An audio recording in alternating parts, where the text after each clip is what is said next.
I think in today's world it's a much more volatile situation. There's many complex relationships around the world, and for nations in particular, hard power is not the way to get friendships, it's not the way to expand trade.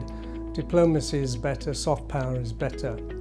If you look at the private sector in the world, most of the big brands use soft power very well as opposed to hard power. And the public sector now, nations in particular, are beginning to realize that soft power really can develop things in a positive way regarding projecting their identity and getting a great image at the end of it.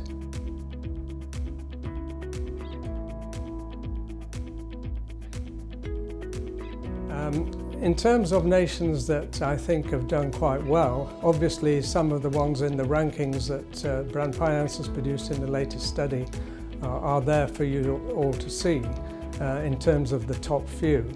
But the UK has obviously done a good job, and in terms of the Great Campaign, that particular soft power initiative has been very successful. But you've also seen some other countries that are coming up very fast, small countries like the UAE that's come up onto the 18th rung of the ladder now. They're beginning to make big inroads into soft power. They've realized that it can be making small companies much bigger appear much bigger than they are.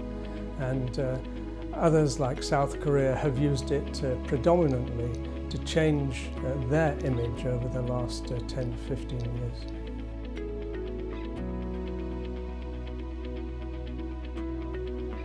I think it was very good in terms of the range of contributions that came from the proceedings today.